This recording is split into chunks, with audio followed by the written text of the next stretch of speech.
You wanted to challenge the board, Vanessa said, lifting her coffee as the last light in my house died. Now you can do it in the dark. The relay inside the wall snapped once. Then silence swallowed everything. The refrigerator stopped humming. The furnace fan spun down with a tired metallic whine. My kitchen clock vanished into black glass, leaving only the blue glow of the battery monitor above my workbench. 5:18 a.m. I was already moving. Cold tile pressed through my socks as I crossed the kitchen and grabbed my insulated gloves from the counter. Outside, dawn was still a gray smear behind the rooftops. Every house along Hawthorne Ridge glowed warm and yellow. Every house except mine. A white maintenance truck idled beside the community meter room, diesel fumes rolling low across the wet pavement. Owen Pike, the HOA's contractor, stood at my electrical cabinet with a pair of cutters hanging from his belt. Vanessa Whitmore watched him from 3 feet away, perfectly dressed in a cream coat, one hand wrapped around a paper cup. Something red flashed beneath Owen's fingers. A utility seal, except it wasn't from the power company. I stepped off the porch, gravel biting through the thin soles of my shoes. "Take your hands off that meter." Owen froze. Vanessa didn't. She turned slowly, like she had been waiting for me to appear.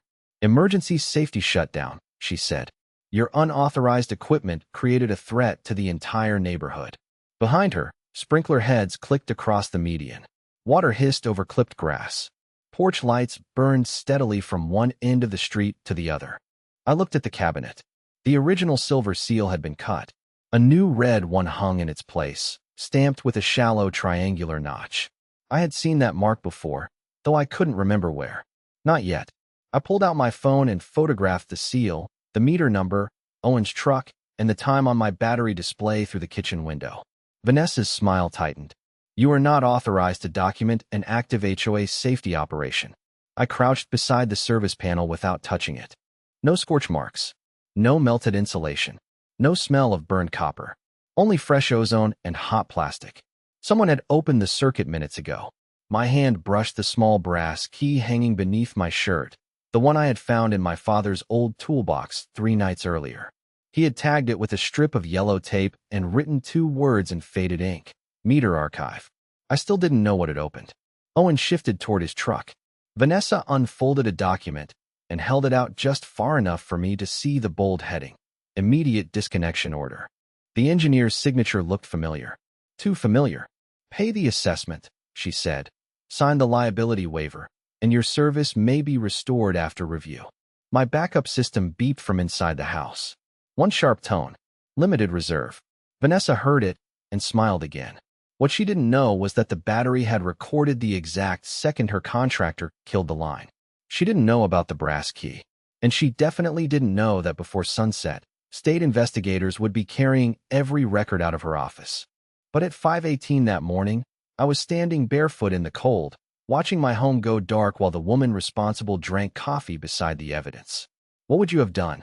3 weeks earlier, the first warning came folded inside an envelope thick enough to feel expensive. I found it beneath my mailbox flag after a 12-hour service call, my boots still carrying red clay and transformer oil.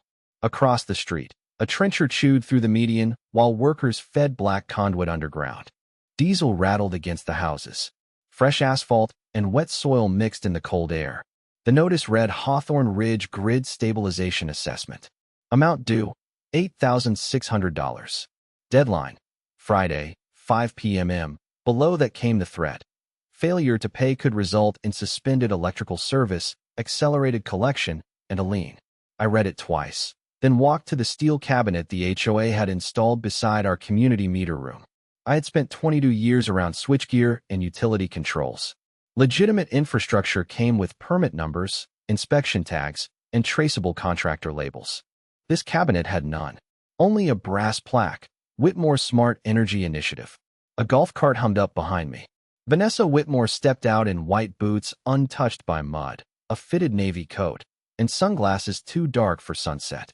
Her perfume cut through the tar smell like sharpened citrus. "Admiring the upgrade?" she asked. "I'm looking for the permit sticker." Her smile stayed fixed. "The board approved everything." "That isn't what I asked." She removed one glove slowly. "Our residents voted for energy independence. Cleaner power. Stable rates. Higher property values. I checked the meeting minutes. Her eyes changed. The vote did not exist. The previous month's minutes authorized only a feasibility study capped at $40,000. No construction contract. No special assessment. No authority to interrupt service. Vanessa recovered fast. Not every board action is circulated before implementation. Then show me the resolution. You'll receive what you're entitled to receive. Behind her, a worker opened the meter room door. For half a second, I saw red seals hanging inside a plastic case. Each carried a small triangular notch. The same mark I would see on my cabinet at dawn. I took a photo before the door slammed. Vanessa heard the click. You should be careful about documenting restricted infrastructure. Restricted by whom? By the people responsible for keeping this community safe. Polished answer. Wrong answer. The room held utility-owned meters and service disconnects. The HOA could arrange maintenance access. That did not make Vanessa the power company. At home, I pulled 6 months of bills from a drawer. My utility statement showed one usage total. The HOA portal showed another, 12% higher, labeled community load balancing. No explanation. No vote. No meter reading. That was when I understood this was not merely an ugly fee. Someone was taking control of the current entering every house, then charging us for the privilege. The next morning, Vanessa announced a launch ceremony for Friday evening. Speeches at 6. System activation at 7:30. Local press invited. My payment deadline came 1 hour before the champagne. I demanded the permits, vendor contract, engineering certification, and recorded vote. Her reply arrived 9 minutes later. Pay the assessment. Withdraw the request, or your property will be classified as an active grid hazard. Beneath her digital signature, she added one sentence. We will not allow one difficult homeowner to delay activation. I waited until the trenching crew left, then carried my test case into the garage and shut the door against the wind. The room smelled of cold steel, sawdust, and the faint mineral bite of old wiring. I clipped my meter leads to the service monitor, opened the utility portal on my laptop, and watched 2 sets of numbers crawl across the screen. They should have matched. They didn't. The utility meter showed my house pulling 31 for kilowatt hours for the previous day. The HOA dashboard claimed 35. 2. I checked the timestamps, corrected for the garage heater, and ran the calculation again. Same difference. 12%. Not a rounding error. Not line loss. Somebody had added a second number after the electricity had already been measured. I printed both records and laid them beside the assessment notice. Vanessa's paperwork used phrases like demand balancing and community reserve load, but none of those charges appeared on the actual utility bill. She had dressed a markup in engineering language and trusted nobody in Hawthorne Ridge to look beneath it. I went outside with an infrared camera before sunrise. Frost silvered the lawns. The underground conduit line still held a thin ribbon of heat beneath the soil, visible through the lens. I followed it from the new steel cabinet to the meter room, then toward the clubhouse. One branch continued past the approved junction. It disappeared beneath Vanessa's management office. I marked the route on a printed site plan and crouched beside the cabinet. Fresh wrench scars crossed 2 bolts. The paint around the lower hinge had been scraped away recently. Someone had opened it after installation and tried to make the damage look like normal tool wear. My father taught me to notice marks like that. He had spent 34 years repairing industrial motors, the kind that shook concrete floors and filled the air with copper dust. When I was 14, he handed me a burned contactor and asked what failed. I guessed. He tapped the blackened metal with one calloused finger. Don't guess where the current went, Ethan. Make it leave a trail. That garage had been his before it was mine. The pegboard still carried the pale outlines of tools he no longer owned. His name was scratched into the wooden workbench beside mine. 2 sets of initials separated by 28 years. I opened his old green toolbox. Beneath a coil of cloth-covered wire lay the brass key I had found days earlier, tagged Meter Archive. Under it was a folded electrical map dated 1998, brittle at the creases and stamped with the original developer's seal. One line had been circled in my father's handwriting. Control access only. No explanation. I photographed the map, then noticed dust had been disturbed beneath the toolbox. A rectangular clean patch showed where something else had rested. An old ledger, maybe, or a file box. That afternoon, My rear camera caught Owen Pike entering the garage through the side door while I was buying replacement fuses. He wore gloves. He ignored the tools and went straight to my father's bench. He pulled open every drawer. When he found the empty space beneath the toolbox, he called someone. The camera had no audio, but I could read the shape of the final words on his mouth. It's not here. That was when the 12% surcharge stopped looking like greedy accounting. Someone was searching for records old enough to prove Hawthorne Ridge's entire electrical system had been built under rules Vanessa could not rewrite. By noon, my phone had vibrated itself halfway across the workbench. 3 missed calls from clients. 2 cancellations. 1 message from my bank. The bank had frozen my home equity line pending review of an electrical safety encumbrance filed by Hawthorne Ridge. The phrase sat on the screen like rust. Then the neighborhood alert started. Vanessa had posted a video from the clubhouse steps, framed by blue HOA banners and the new steel control cabinet behind her. Her cream coat was gone. Now she wore a fitted red blazer and the expression of someone delivering a public service announcement. One resident has interfered with critical infrastructure, she said. The board is taking every necessary step to protect families. She never used my name. She didn't need to. By lunchtime, people who had waved at me for years were slowing their cars outside my house. A mother from 2 doors down pulled her son away from my driveway. Someone taped a yellow warning sheet to my mailbox. Potential electrical hazard. The paper snapped in the wind. At 3, a county inspector arrived with Vanessa and a photographer from the local paper. He glanced at my solar disconnect, took 2 pictures, and asked why I had refused HOA access. I refused to sign a false admission. Vanessa tilted her head. That's his interpretation. Her voice was soft, controlled, more dangerous than shouting. The inspector placed a temporary review notice on my garage door. Until the complaint was resolved, I could not perform electrical work from home. Half my tools were inside. So were 3 customer panels waiting for repair. 1 sheet of paper had just stopped my income. After the inspector left, Vanessa remained beside her white SUV. I can make this easier, she said. She handed me a folder. Inside was an offer from Whitmore Community Management to purchase my house for 30% below market value. They would assume the disputed assessment, withdraw the safety complaint, and allow me 30 days to leave. You prepared this quickly. We prepare for resistance.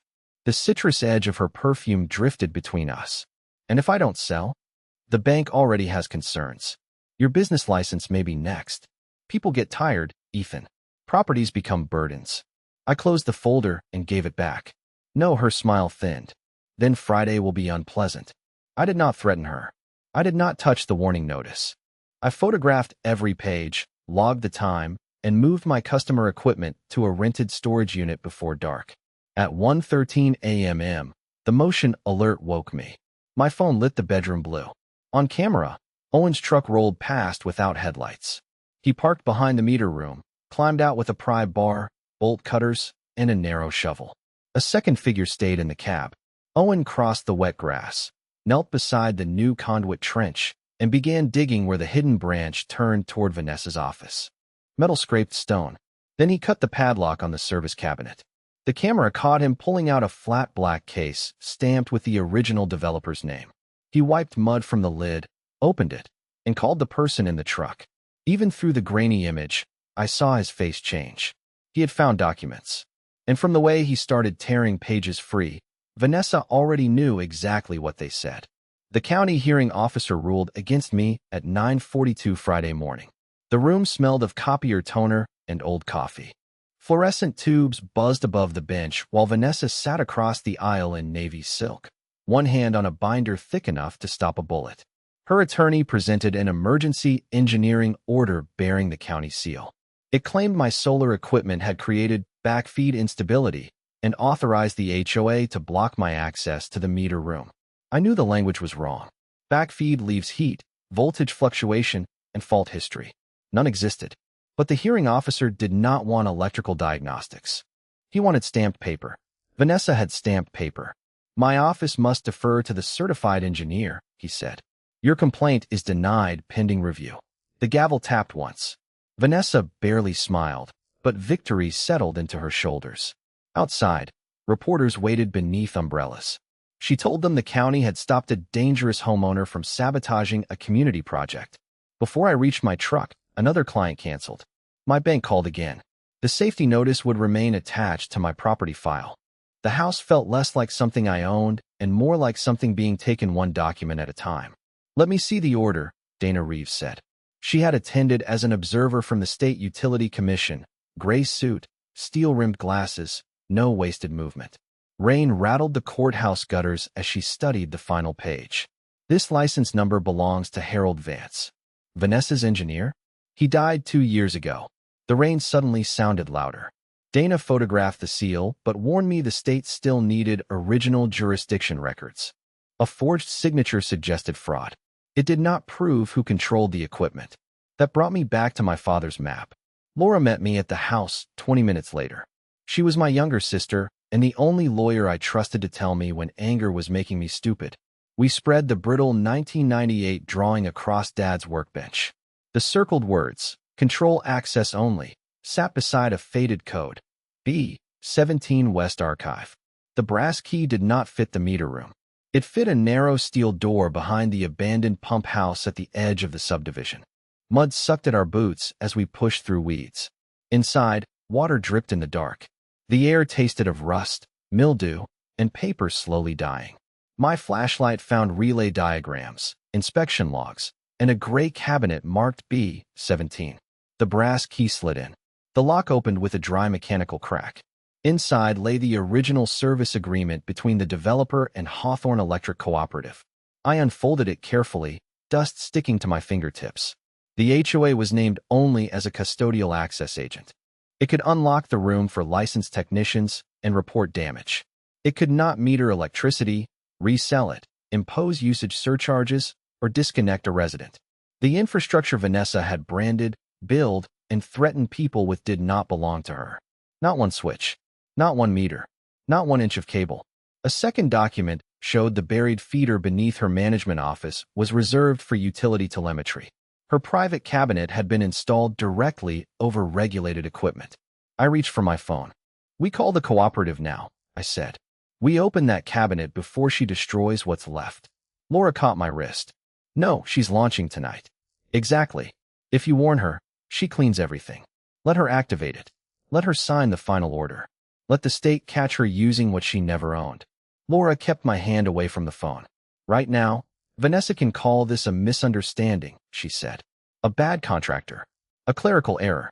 We need her to keep going until every excuse disappears." Rain tapped the pump house roof in fast metallic bursts. Somewhere behind the wall, an old pipe knocked every few seconds, steady as a clock. Dana agreed. "If she activates unauthorized equipment after receiving written objections," she said, "that shows intent. If she repeats the lie to agencies, banks, and insurers, that creates a trail." So I did nothing dramatic. I did not cut power to the clubhouse. I did not open Vanessa's cabinet. I did not touch the meters. I built a file. We photographed every page in cabinet B17 under flat white light. Laura logged document numbers and dates. Dana compared the original agreement against county records. I downloaded 6 months of utility data, then placed a clamp meter on my own service line and recorded the actual current against the HOA dashboard. The numbers drifted apart every hour. The printer in Laura's office clicked and hummed until warm paper covered the table. At 1:16 p.m., Vanessa sent her final declaration. It stated that Hawthorne Ridge legally owned and operated the community electrical distribution system. She certified that my equipment had caused repeated voltage events and that emergency disconnection was necessary before the evening launch. She sent copies to my bank, homeowners insurer, county licensing office, fire marshal, and 3 local reporters. Each recipient received the same false engineering report. Each email locked another exit behind her. At 2:03, my phone buzzed with a message from an unknown number. I know what she's doing. I kept copies. The sender was Nora Bell, Hawthorne Ridge's former treasurer. We met in the rear booth of a diner beside the interstate. Fryer oil hung in the air.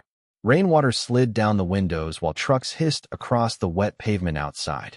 Nora arrived carrying a grocery bag filled with flash drives and old board folders. "She made me delete the originals," she said, fingers trembling around a coffee cup. I copied them first. The files showed everything. Monthly spreadsheets listed utility purchases at the real rate, then added 12% before charges reached residents. Contracts routed the difference into Whitmore Community Management. A second company, owned by Vanessa's brother-in-law, billed the HOA for grid consulting. That never occurred. Then Laura opened an email chain. Owen had warned Vanessa 6 months earlier that the HOA had no legal authority to disconnect residents. Her reply was one sentence. Use safety language. Nobody challenges an emergency. Another message ordered Nora to relabel the surcharge as stabilization revenue and move it outside the normal budget. Nora also had a list of 31 homes threatened with shutoffs. 9 owners had sold after penalties made refinancing impossible. 6 properties were later purchased through companies connected to Vanessa. This was no longer an assessment scam. The electrical system was leverage. We organized the evidence by time, source, and witness. Camera footage in one folder. Meter data in another. Emails, contracts, bank transfers, false reports, and the original service agreement in separate sealed copies. Dana made 2 calls. One went to the State Utility Enforcement Unit. The other went to a judge. Across the neighborhood, workers raised a white event tent beside the clubhouse. Champagne crates rolled over the pavement. Blue lights climbed the temporary stage. Vanessa stood beneath them directing photographers, convinced my silence meant fear. I watched from my truck as the launch clock appeared on the screen. 3 hours until activation. Every camera was recording. Every file was backed up. Every witness was ready. All we had to do was let Vanessa step onto the stage and finish signing her own confession. At 4:26 p.m., the alarm on my service monitor screamed. Not beeped. Screamed. The current graph on my phone dropped, surged, then broke into a jagged red line. Someone had opened the community cabinet while the system was under load. I looked across the clubhouse lawn. The launch tent glowed blue beneath the lowering sun. Music thumped through rented speakers. Workers rolled champagne carts toward the stage. Behind them, Owen's maintenance truck disappeared around the meter room. I called Dana and put the phone on speaker. Unauthorized access in progress, I said. West meter room. 426. Possible live equipment tampering. Do not enter the room, she answered. Cameras are active. Units are moving. Laura stayed beside the truck with Nora. I crossed the grass only far enough to see the cabinet entrance. The cut padlock lay in the mud. Its severed shackle matched the jaws of the bolt cutters hanging from Owen's belt. Inside, metal doors banged. A relay snapped. The air carried the sharp smell of ozone and scorched insulation. Owen, I called. Step away from the equipment. He backed through the doorway holding the flat black archive case from the trench. Torn documents stuck out beneath the lid. Vanessa followed him. She had changed into a white suit for the ceremony. A gold microphone pin gleamed at her collar. In her right hand was a compact pistol. For 1 second, everything went silent except the diesel engine ticking behind them. Then Vanessa raised the gun. You have caused enough damage, she said. I stopped beside the yellow safety line, 20 feet from the cabinet. I kept my hands visible. Vanessa Whitmore is pointing a firearm at me, I said toward my phone. She is standing outside regulated electrical equipment. Owen Pike has cut the access lock and removed records. Her eyes flicked toward the device. Turn that off. No. She stepped sideways, placing herself between me and the cabinet. Behind her, Owen reached into the control bay with an insulated hook. The current monitor shrieked again. That was the real danger. He was trying to pull a live feeder disconnect, while temporary stage equipment drew power from the same line. One wrong movement could arc through the cabinet, ignite the conduit, or send voltage into the crowded launch tent. Owen, don't pull that handle, I said. The feeder is loaded. Vanessa's voice cracked. Finish it. He pulled. A white flash burst inside the cabinet. The metal door slammed outward. Vanessa fired. The gunshot punched across the lawn, flat and violent. Birds exploded from the trees. The bullet struck the gravel near the safety line, throwing stone against my boots. A brass casing spun across the pavement and stopped beside the broken padlock. I did not move toward her. Shot fired, I said clearly. 1 round. Casing visible near the west cabinet. Electrical arc in progress. Owen dropped the hook. Smoke rolled through the doorway. Sirens rose beyond the houses. 2 state utility vehicles entered first, followed by county patrol cars. Dana stepped out wearing a protective vest, one hand raised. Vanessa placed the weapon on the ground. Vanessa looked toward the clubhouse stage, where guests had begun filming. Then she set the pistol down. Officers moved fast. Owen was pulled away from the cabinet. Vanessa was handcuffed, searched, and placed beside a patrol car while investigators photographed the casing, the bullet mark, the cut lock, the archive case, and the scorched disconnect. The meter room camera had recorded everything. So had my phone. A utility technician isolated the feeder before the temporary wiring could ignite. The launch tent lost power for 6 seconds, then switched to its generator. Music returned in a distorted burst. Vanessa's attorney arrived before the interviews ended. She was released from the cuffs, but ordered away from the meter room pending review. Owen remained detained for tampering and evidence removal. Vanessa straightened her white jacket as though the gunshot had been a scheduling problem. "The ceremony proceeds," she told her staff. Dana looked at me. "Let it." At 6:58, the stage lights came on again. Vanessa walked toward the microphone, still believing the crowd would see a president unveiling the future. We let her take the stage. The champagne glasses were already raised when Vanessa stepped beneath the blue stage lights. Behind her, a 20-foot screen displayed Hawthorne Ridge Smart Energy Launch in silver letters. White linen covered the tables. A string quartet played beside the fountain. Real estate brokers, county staff, and local reporters stood beneath the tent while cameras flashed against Vanessa's white suit. She looked untouched. No handcuffs, no smoke, no gunshot, just victory. At 7:30, she announced, Hawthorne Ridge becomes the most advanced privately managed energy community in the county. Applause rolled across the lawn. I entered from the rear with Laura beside me. My work jacket still smelled of ozone and wet grass. I did not approach the stage. I stood near the utility barrier and watched Vanessa lift one hand toward the ceremonial control screen. Then Dana Reeves walked into the tent. 2 state enforcement officers followed her. The music stopped one instrument at a time. "Vanessa Whitmore," Dana said, "the State Utility Commission is issuing an immediate administrative suspension of all Hawthorne Ridge energy operations." She handed the order to Vanessa's attorney. Vanessa laughed once. "This is a neighborhood dispute being manipulated by a disgruntled homeowner." Dana nodded toward a technician at the side console. The screen changed. My meter data appeared beside the utility company's readings. 2 lines ran together, then separated by exactly 12%. The next graph showed the 426 surge, Owen's attempt to pull the loaded disconnect, and the 6-second failure that had nearly fed unstable voltage into the tent. "This equipment was not stabilizing power," Dana said. "It was altering billing and controlling service without authorization." Vanessa pointed at me. "He manufactured those numbers." The technician held up the sealed data recorder from my battery system. Independent timestamp. Factory encryption. No edits. Laura stepped forward with the original 1998 service agreement inside a clear evidence sleeve. The projector showed the developer's seal, the utility signature, and the clause my father had marked decades earlier. Control access only. The HOA was granted custodial entry, Laura said. Not ownership. Not resale authority. Not disconnection rights. The room went still. Vanessa's smile finally disappeared. Her attorney whispered something, but Dana continued. A bank investigator entered next, followed by a representative from my insurer. On the screen appeared Vanessa's signed emergency declarations, the false engineering report, and the license number belonging to a dead man. Then came the transfers. 12% surcharges flowed from resident accounts into Whitmore Community Management. Consulting payments moved to her brother-in-law's company. 6 distressed properties passed through shell corporations after their owners were threatened with shutoffs. That money was approved by the board, Vanessa snapped. No, Nora Bell said from the aisle. Every head turned. She carried the old grocery bag in both hands. I was the treasurer.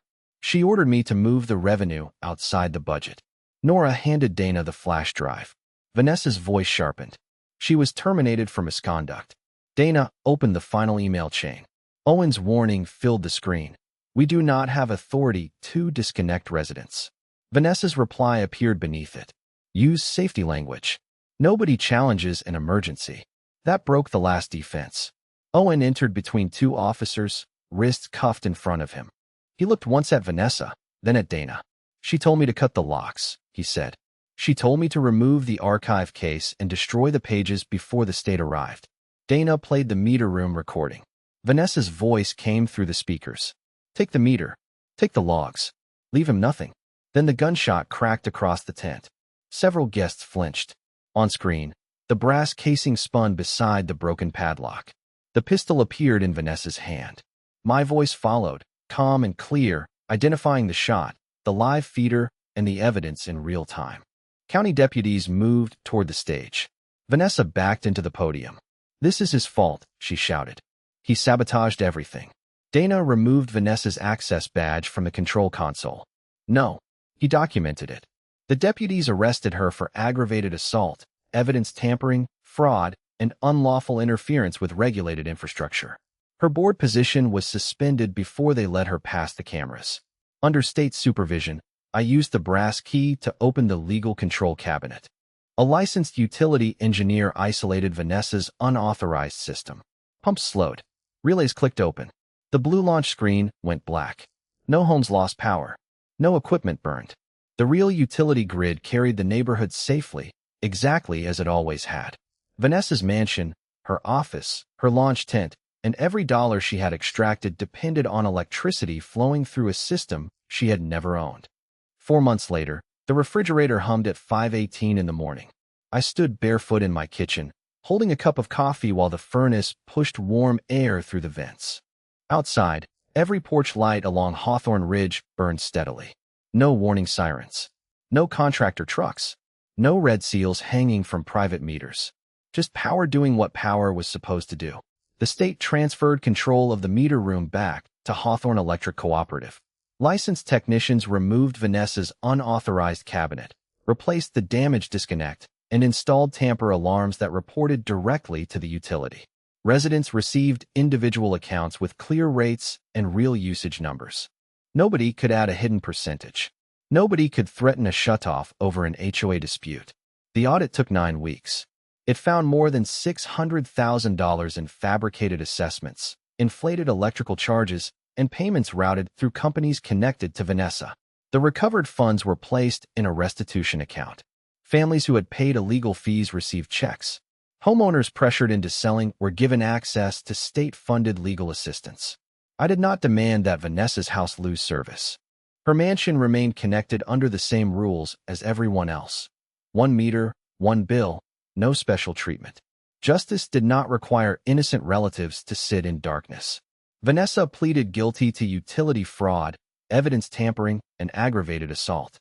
The judge imposed a prison sentence, restitution, and a permanent ban on managing residential associations. Owen received a reduced sentence after surrendering his phone, contracts, and recordings. He lost his contractor license and testified against the companies that supplied the fake seals. The old board dissolved. For the first time in years, residents elected replacements without proxy ballots controlled by Vanessa's office. Monthly financial statements went online. Contracts required open bidding. Any emergency action affecting utilities needed confirmation from the real service provider. Nora became chair of the new audit committee. I declined the presidency. I agreed to serve on a temporary infrastructure panel, but only until every cabinet, conduit, and access agreement had been inspected. I had spent enough of my life watching people confuse possession of a key with ownership of what stood behind the door. The brass key from my father's toolbox now rests inside a small glass frame above my workbench. Beside it hangs the 1998 service map, flattened and preserved. His faded circle still surrounds the words "Control Access Only." I kept the broken padlock too. One side bears the clean bite of Owen's cutters. The other holds a pale scar from the gravel thrown by Vanessa's bullet. Metal remembers pressure better than people do. Sometimes, before dawn, I walk into the garage and catch the old smells of sawdust, copper, and machine oil. The battery monitor glows blue. The relay inside the wall clicks softly as the system changes load. That sound no longer means someone has taken control. It means the house is alive. Vanessa thought darkness would make me surrender. It only showed me where the current had been stolen. I never had to shout. I only had to preserve the record. Justice isn't loud. It's smart, patient, and inevitable.